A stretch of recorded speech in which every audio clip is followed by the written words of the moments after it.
Hello, everybody. This is Pride and Prejudice by Jane Austen, Volume 2, Chapter 7. Sir William stayed only a week at Hunsford, but his visit was long enough to convince him of his daughter's being most comfortably settled, and of her possessing such a husband and such a neighbour as were not often met with. While Sir William was with him, Mr. Collins devoted his mornings to driving him out in his gig and showing him the country. But when he went away, the whole family returned to their usual employments, and Elizabeth was thankful to find that they did not see more of her cousin by the alteration, for the chief of the time between breakfast and dinner was now passed by him either at work in the garden or in reading and writing, and looking out of window in his own book-room, which fronted the road. The room in which the ladies sat was backwards. Elizabeth at first had rather wondered that Charlotte should not prefer the dining parlour for common use. It was a better-sized room and had a pleasanter aspect, but she soon saw that her friend had an excellent reason for what she did, for Mr. Collins would undoubtedly have been much less in his own apartment had they sat in one equally lively, and she gave Charlotte credit for the arrangement. From the drawing-room they could distinguish nothing in the lane, and were indebted to Mr. Collins for the knowledge of what carriages went along, and how often especially Miss de Bourgh drove by her own phaeton, which he never failed coming to inform them of, though it happened almost every day. She not unfrequently stopped at the parsonage, and had a few minutes' conversation with Charlotte, but was scarcely ever prevailed on to get out. Very few days passed in which Mr. Collins did not walk to Rosings, and not many in which his wife did not think it necessary to go likewise, until Elizabeth recollected that there might be other family livings to be disposed of. She could not understand the sacrifice of so many hours. Now and then they were honoured with a call from her ladyship, and nothing escaped her observation that was passing in the room during these visits. She examined into their employments, looked at their work, and advised them to do it differently, found fault in the arrangement of the furniture, or detected the housemaid in negligence, and if she accepted any refreshment, seemed to do it only for the sake of finding out that Mrs. Collins's joints of meat were too large for her family. Elizabeth soon perceived that though this great lady was not in the commission of the peace for the county, she was a most active magistrate in her own parish, the minutest concerns of which she carried to her by Mr. Collins, and whenever any of the cottagers were disposed to be quarrelsome, discontented, or too poor, she sallied forth into the village to settle their differences, silence their complaints, and scold them into harmony and plenty. The entertainment of dining at Rosings was repeated about twice a week, and, allowing for the loss of Sir William, and there being only one card table in the evening, every such entertainment was counterpart of the first. Their other engagements were few, as the style of living of the neighbourhood in general was beyond the Collinses' reach. This, however, was no evil to Elizabeth, and upon the whole she spent her time comfortably enough. There were half-hours of pleasant conversation with Charlotte, and the weather was so fine for the time of year that she had often great enjoyment out of doors. Her favourite walk, and where she frequently went while the others were calling on Lady Catherine, was along the open grove which edged that side of the park, where there was a nice sheltered path which no one seemed to value but herself, and where she felt beyond the reach of Lady Catherine's curiosity. In a quiet way, the first fortnight of her visit soon passed away. Easter was approaching, and the week preceding it was to bring an addition to the family at Rosings, which in so small a circle must be important.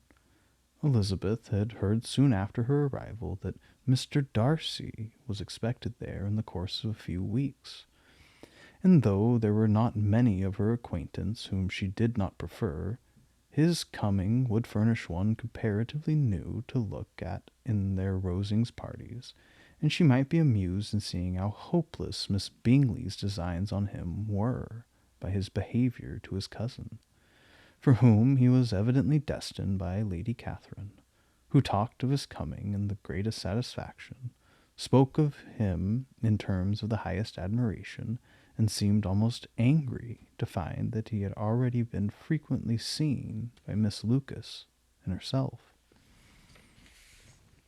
His arrival was soon known at the parsonage, for Mr. Collins was walking the whole morning within view of the lodges opening into Hunsford Lane, in order to have the earliest assurance of it, and after making his bow as the carriage turned into the park, hurried home with the great intelligence. On the following morning he hastened to Rosings to pay his respects. There were 2 nephews of Lady Catherine to require them, for Mr. Darcy had brought with him a Colonel Fitzwilliam, the younger son of his uncle, Lord, and to the great surprise of all the party, when Mr. Collins returned, the gentlemen accompanied him. Charlotte had seen them from her husband's room, crossing the road, and immediately running into the other, told the girls what an honor they might expect, adding, "I may thank you, Eliza, for this piece of civility. Mr. Darcy would never have come so soon to wait upon me." Elizabeth had scarcely time to disclaim all right to the compliment before their approach was announced by the door-bell, and shortly afterwards the 3 gentlemen entered the room. Colonel Fitzwilliam, who led the way, was about 30, not handsome, but in person and address most truly the gentleman. Mr. Darcy looked just as he had been used to look in Hertfordshire, paid his compliments with his usual reserve to Mrs. Collins, and whatever might be his feelings towards her friend, met her with every appearance of composure. Elizabeth merely curtsied to him without saying a word.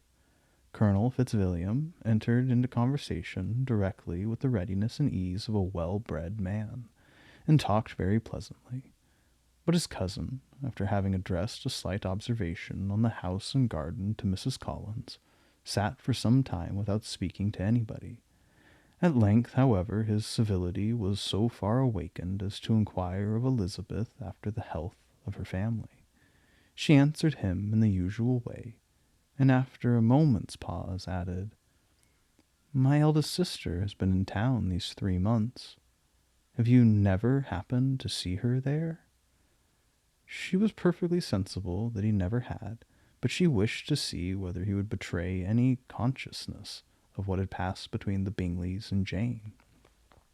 And she thought he looked a little confused, and he answered that he had never been so fortunate as to meet Miss Bennet. The subject was pursued no farther, and the gentlemen soon afterwards went away. Chapter 8. Colonel Fitzwilliam's manners were very much admired at the parsonage, and the ladies all felt that he must add considerably to the pleasure of their engagements at Rosings. It was some days, however, before they received any invitation thither, for while there were visitors in the house they could not be necessary, and it was not till Easter Day, almost a week after the gentlemen's arrival, that they were honoured by such an attention, and then they were merely asked on leaving church to come there in the evening. For the last week they had seen very little of either Lady Catherine or her daughter. Colonel Fitzwilliam had called at the parsonage more than once during the time, but Mr. Darcy they had only seen at church. The invitation was accepted, of course, and at the proper hour they joined the party in Lady Catherine's drawing-room. Her ladyship received them civilly, but it was plain that their company was by no means so acceptable as when she could get nobody else, and she was, in fact, almost engrossed by her nephews, speaking to them, especially to Darcy, much more than any other person in the room. Colonel Fitzwilliam seemed really glad to see them. Anything was a welcome relief to him at Rosings, and Mrs. Collins's pretty friend had moreover caught his fancy very much. He now seated himself by her, and talked so agreeably of Kent and Hertfordshire, of travelling and staying at home, of new books and music, that Elizabeth had never been half so well entertained in that room before, and they conversed with so much spirit and flow as to draw the attention of Lady Catherine herself, as well as of Mr. Darcy. His eyes had been soon and repeatedly turned towards them with a look of curiosity, and that her ladyship, after a while, shared the feeling, was more openly acknowledged, for she did not scruple to call out, "What is that you're saying, Fitzwilliam? Is it that you are talking of? What are you telling Miss Bennet? Let me hear what it is." "We are speaking of music, madam," said he, when no longer able to avoid a reply. "Of music? Then pray speak aloud. It is of all subjects my delight. I must have my share in the conversation, if you are speaking of music. There are few people in England, I suppose, who have more true enjoyment of music than myself, or a better natural taste. If I had ever learnt, if I should have been a great proficient, and so would Anne, if her health had allowed her to apply, I am confident that she would have performed delightfully. How does Georgiana get on, Darcy?" Mr. Darcy spoke with affectionate praise of his sister's proficiency. "I'm glad to hear such a good account of her," said Lady Catherine, "and pray tell her from me that she cannot expect to excel if she does not practise a great deal." "I assure you, madam," he replied, "that she does not need such advice. She practices very constantly." "So much the better. It cannot be done too much, and when I next write to her, I shall charge her not to neglect it on any account. I often tell young ladies that no excellence in music is to be acquired without constant practice. I have told Miss Bennet several times that she will never play really well unless she practices more, and though Mrs. Collins has no instrument, she is very welcome, as I have often told her, to come to Rosings every day and play on the pianoforte with Mrs. Jenkinson's room. She would be in nobody's way, you know, in that part of the house." Mr. Darcy looked a little ashamed of his aunt's ill-breeding, and made no answer. When coffee was over, Colonel Fitzwilliam reminded Elizabeth of having promised to play to him, and she sat down directly to the instrument. He drew a chair near her. Lady Catherine listened to half a song, then talked, as before, to her other nephew, till the latter walked away from her, and, moving with his usual deliberation towards the pianoforte, stationed himself so as to command a full view of the fair performer's countenance. Elizabeth saw what he was doing, and at the first convenient pause turned to him with an arch smile, and said, "You mean to frighten me, Mr. Darcy, by coming in all this state to hear me? But I will not be alarmed, though your sister does play so well. There's a stubbornness about me that never can bear to be frightened at the will of others. My courage always rises with every attempt to intimidate me." "I shall not say that you are mistaken," he replied, "because you could not really believe me to entertain any design of alarming you, and I've had the pleasure of your acquaintance long enough to know that you find great enjoyment in occasionally professing opinions which in fact are not your own." Elizabeth laughed heartily at this picture of herself, and said to Colonel Fitzwilliam, "Your cousin will give you a very pretty notion of me, and teach you not to believe a word I say. I am particularly unlucky in meeting with a person so well able to expose my real character, in a part of the world where I had hoped to pass myself off with some degree of credit. Indeed, Mr. Darcy, it is very ungenerous of you to mention all that you knew to my disadvantage in Hertfordshire, and, give me leave to say, very impolitic too. For it is provoking me to retaliate, and such things may come out as will shock your relations to hear." "I'm not afraid of you," he said, smilingly. "Pray let me hear what you have to accuse him of," cried Colonel Fitzwilliam. "I should like to know how he behaves among strangers." "You shall hear, then. But prepare yourself for something very dreadful. The first time of my ever seeing him in Hertfordshire, you must know, was at a ball. And at this ball, what do you think he did? He danced only 4 dances. I am sorry to pain you, but so it was. He danced only 4 dances, though gentlemen were scarce, and, to my certain knowledge, more than one young lady was sitting down in want of a partner. Mr. Darcy, you cannot deny the fact." I had not at that time the honour of knowing any lady in the assembly beyond my own party. True, and nobody can ever be introduced in a ballroom. Well, Colonel Fitzwilliam, what do I play next? My fingers wait your orders. Perhaps, said Darcy, I should have judged better had I sought an introduction, but I am ill qualified to recommend myself to strangers. Shall we ask your cousin the reason of this? Said Elizabeth, still addressing Colonel Fitzwilliam. Shall we ask him why a man of sense and education who has lived in the world is ill qualified to recommend himself to strangers? I can answer your question, said Fitzwilliam, without applying to him. It is because he will not give himself the trouble. I certainly have not the talent which some people possess, said Darcy, of conversing easily with those I have never seen before. I cannot catch their tone of conversation, or appear interested in their concerns, as I often see done. My fingers, said Elizabeth, do not move over this instrument in the masterly manner which I see so many women's do. They have not the same force or rapidity, and do not produce the same expression. But then I have always supposed it to be my own fault, because I would not take the trouble of practicing.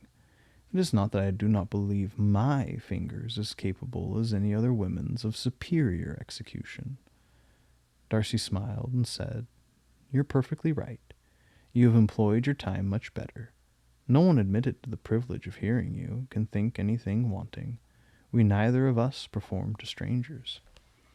Here they were interrupted by Lady Catherine, who called out to know that they were talking of. Elizabeth immediately began playing again. Lady Catherine approached, and after listening for a few minutes, said to Darcy, Miss Bennet would not play at all amiss if she practised more, and could have the advantage of a London master. She has a very good notion of fingering, but her taste is not equal to Anne's. Anne would have been a delightful performer, had her health allowed her to learn. Elizabeth looked at Darcy to see how cordially he assented to his cousin's praise, but neither at that moment nor at any other could she discern any symptom of love, and from the whole of his behaviour to Miss de Bourgh she derived this comfort from Miss Bingley, that he might have been just as likely to marry her had she been his relation. Lady Catherine continued her remarks on Elizabeth's performance, mixing with them many instructions on execution and taste.